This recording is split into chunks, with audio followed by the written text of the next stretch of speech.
One's ready. One's ready. Go!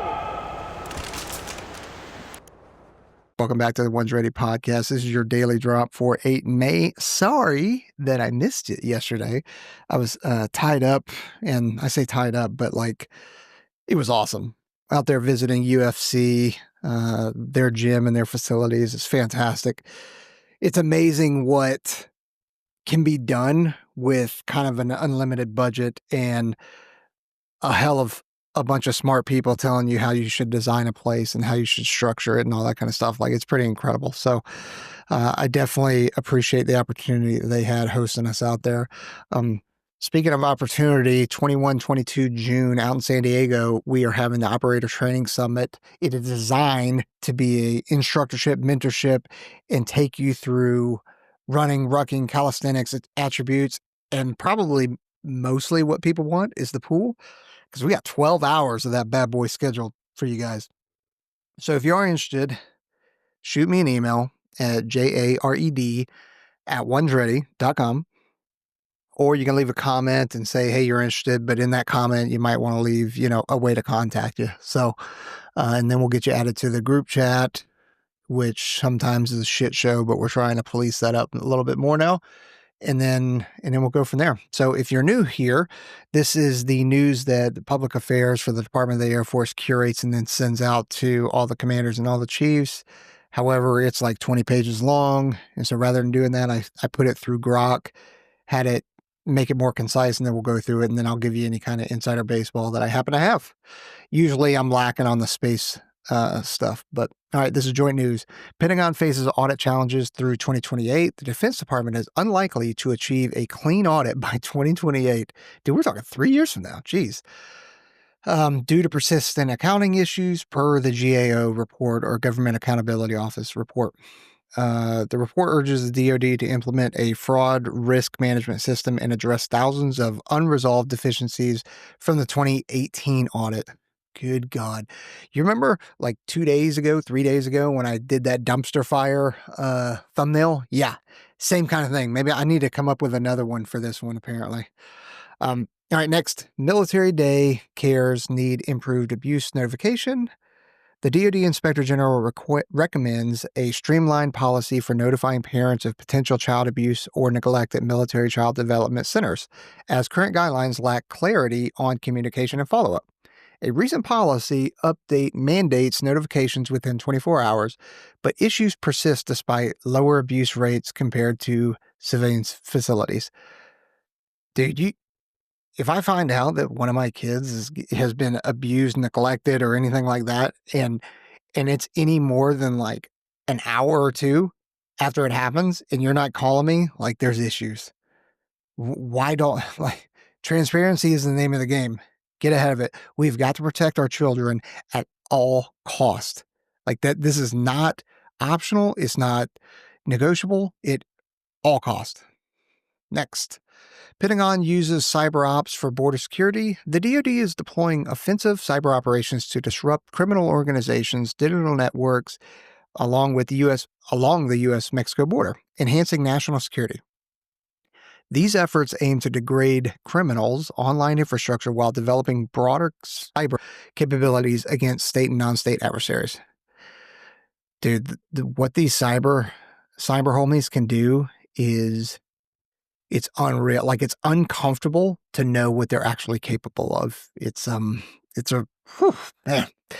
All right. Air Force news: modules to resume the KC-46 deliveries. The Air Force will resume accepting KC-46 Alpha Pegasus tankers next week after resolving cracks found in the support structure of 21 of the 89 aircraft, which did not impact flight safety. Still, I'm sure nobody wants to fly around with cracks in their infrastructure while they're hanging out at 36,000 feet. The Air Force and Boeing identified the root cause with 18 affected tankers already repaired, ensuring safe operations. Good. I'm glad that we've rectified that.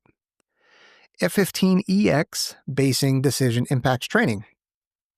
President Trump's decision to base F-15EX Eagle 2s at Selfridge Air National Guard Base, Michigan, may strain the Air Force's already overstressed F-15 training pipeline, risking subpar combat skills.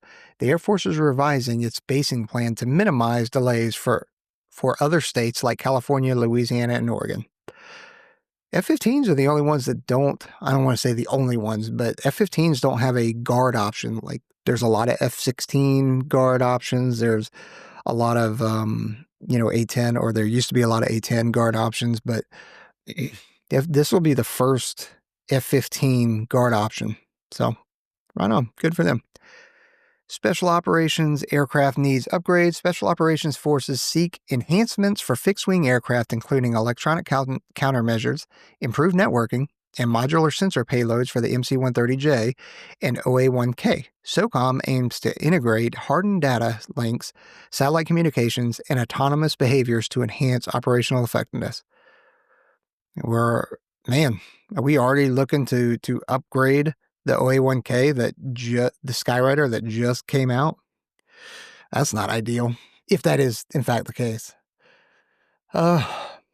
Pacific show of strength at Kadena. Over 50 Air Force and Navy aircraft alongside 2 Patriot missile batteries conducted an elephant walk at Kadena Air Base, Japan, demonstrating integrated air and missile defense capabilities.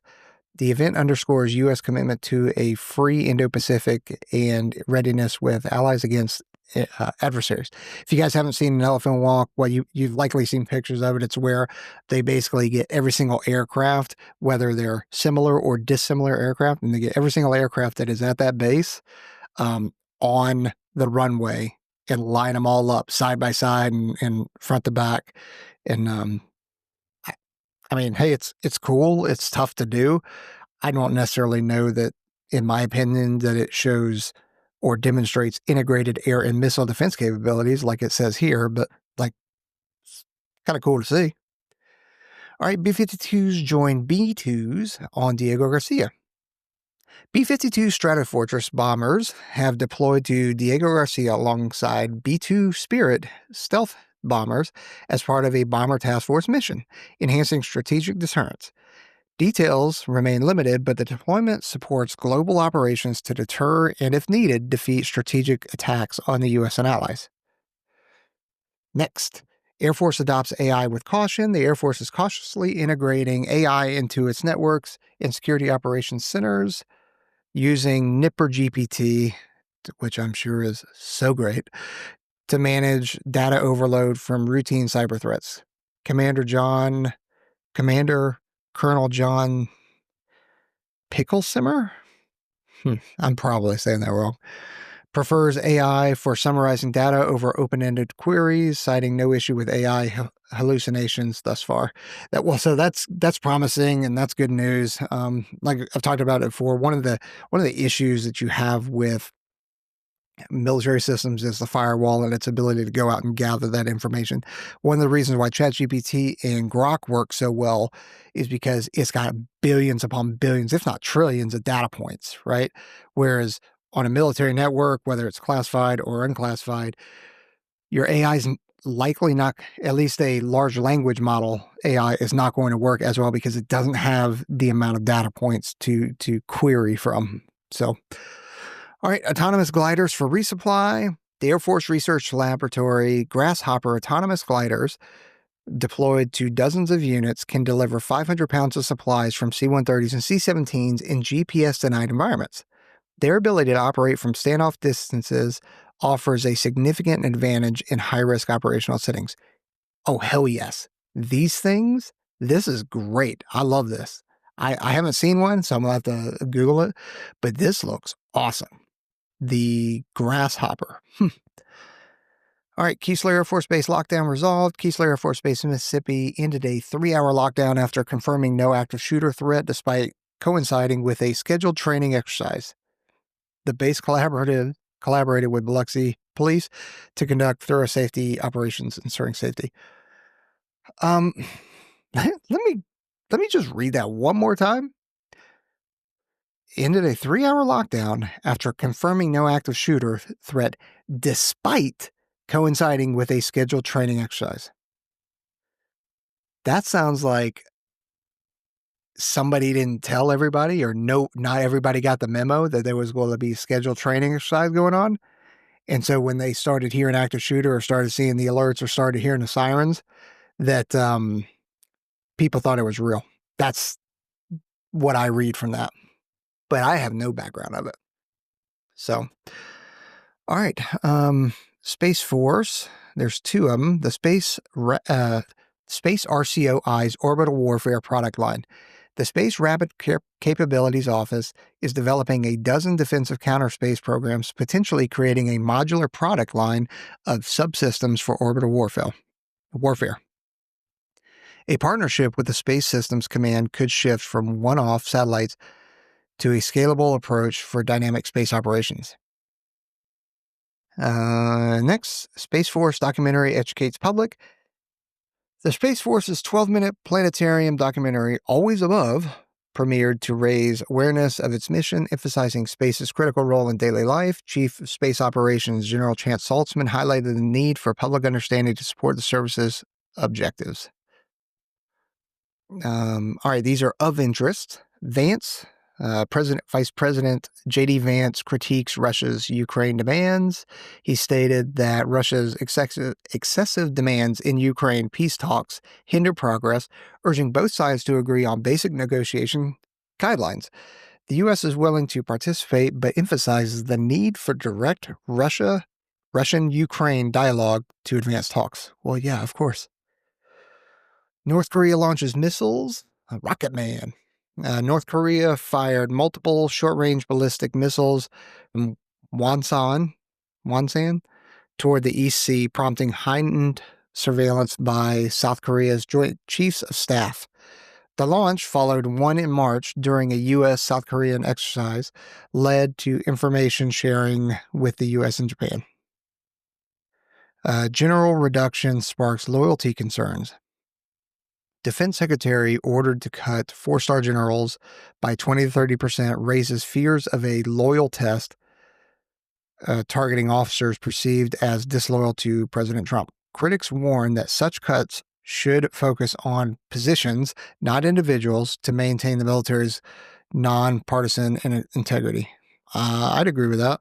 I don't think anybody's trying to go after any one particular person. Like, it is absolutely the billets, as far as I'm concerned, and as far as everything I've heard, and that's what I would definitely support. Okay, that is it. That one seems a little shorter than normal, but man, that's it for today. So don't forget to like, subscribe, hit that notification bell, and then thanks for joining us. And if you're interested in the Operator Training Summit, just ping us. All right, later.